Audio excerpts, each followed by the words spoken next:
This is a Federal News Network podcast.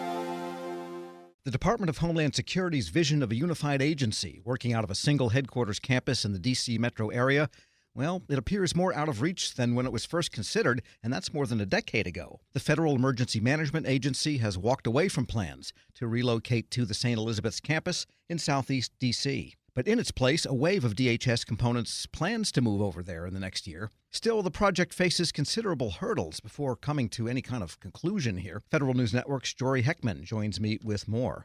And Jory, what is going on? Why has DHS decided not to move FEMA over to St. E's?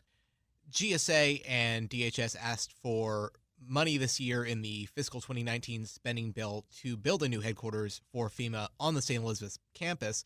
They didn't get that amount. What they got from Congress fell short by about $50 million, and so that creates a significant problem for DHS and GSA to build what they had envisioned with that shortfall in spending. And so FEMA now is at a point where they are looking at a long-term lease solution for the foreseeable future, and they're not alone when it comes to components that are walking away from the St. E's campus. In 2017, we saw the Transportation Security Administration decide to move its headquarters to Springfield, Virginia. And also that year, we saw U.S. Citizenship and Immigration Services break ground on their own headquarters in Camp Springs, Maryland. My colleague, Jason Miller, he recently caught up with DHS Undersecretary for Management Randolph Tex Alice, and he is saying that DHS is still trying to figure out where ultimately FEMA will reside, but DHS is looking at a couple of options right now. We're not entirely sure we can renew the lease at the current location, and if that does not occur, then we'll have to look for new commercial property, and that may or may not be in the NCR. So as you've seen with TSA, Transportation Security Administration, and U.S. Citizenship and Immigration Services, they've actually had to move out of the NCR, USCIS to PG County, and TSA is moving down into the Springfield area based on where GSA could get the effectiveness in terms of square footage and also cost. So a little bit of an unknown on the FEMA side right now.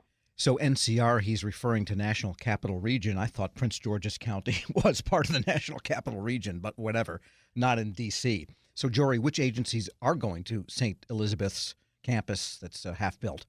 Right, so there is some good news on that front. In spring of 2020, DHS will complete construction on a new west wing of the center building. That was fully built out. There was a big ribbon cutting on that. The components that will be moving in will be the Office of Civil Rights and Civil Liberties, as well as DHS's Privacy Office, front office personnel for its Intelligence and Analysis Agency, and computer support personnel from the Office of the Chief Information Officer. Later on, we'll see some new construction on that site, and some new agencies will move in as well. In fiscal 2023, we'll see the Cybersecurity and Infrastructure Security Agency move into a new building on the campus. In fiscal 2024, we'll see the rest of I&A, Intelligence and Analysis, move into a second new building. And by 2025, we'll see Customs and Border Protection and Immigration and Customs Enforcement share a third newly constructed building. And by that point, there'll be 13,000 DHS employees on that campus. And the project overall is supposed to be completed by 2026. So that's a pretty clear deadline coming close. We're speaking with Federal News Network's Jory Heckman. And getting back to FEMA, the decision not to move them there, what does that say about the St. Elizabeth's project as a whole, which was supposed to be where all of the major component heads could work together? It says that these agencies are really trying the best with what they've been given. GSA officials told the National Capital Planning Commission recently that overall Congress has given GSA about 43% of the funds that they've requested. And so with less than half, they're still trying to build the full scope of this project as they originally envisioned it in the mid-2000s. And so they're really trying to sacrifice some things, but really move through and get what they've called time and again critical mass on that campus, really having it reflect that it's truly the headquarters for that agency. And as a result, we said that they're building 3 new buildings on that campus. They're also going to demolish 5 historic buildings on that campus, which really was a setback for some people who have really tried to rehabilitate that campus. And we heard from Christy Tunstall-Williams, the director of GSA's Historic Preservation and Arts Division. She told the National Capital Planning Commission that the agency has had some success retrofitting some of the buildings on the campus. What has happened and what we predicted would happen is now that the secretary is on campus in the center building, they realize it's not so bad to be in this historic building. Everyone wants to be there now. So people are interested in coming. They look at these buildings. They're very handsome buildings. And so while I don't control the purse strings, as soon as we are continuing to advocate for that. Well, if they got them built as fast as she talks, they could really get some progress there. What are some other challenges GSA and DHS have left now with this campus, Jory? Well, Senator Rand Paul, he recently highlighted some of these challenges in his annual waste book. It's a compendium of things that he views as federal fraud, waste, and abuse.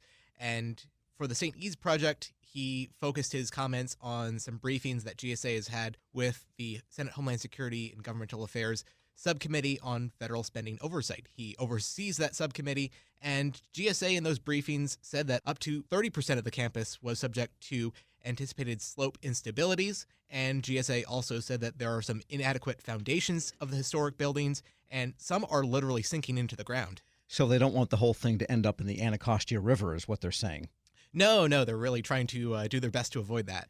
All right, so you mentioned there's going to be a new wing on the original building. Some are torn down. What else is going to happen? Where does it go from here, this whole project? Well, GSA recently spoke with the NCPC about this because the entire campus is a historic landmark. They also have some other unique considerations to go through. There's a historic cemetery from the campus back when it was a pre-Civil War asylum. And there's also an eagle sanctuary on the perimeter of this campus where there's a no-build zone for this endangered species. And so the NCPC will hear from GSA in spring of 2020 for a final version of this amendment.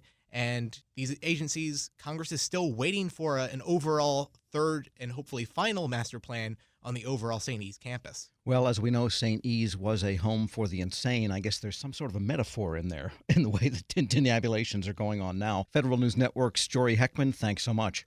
Thanks, Tom.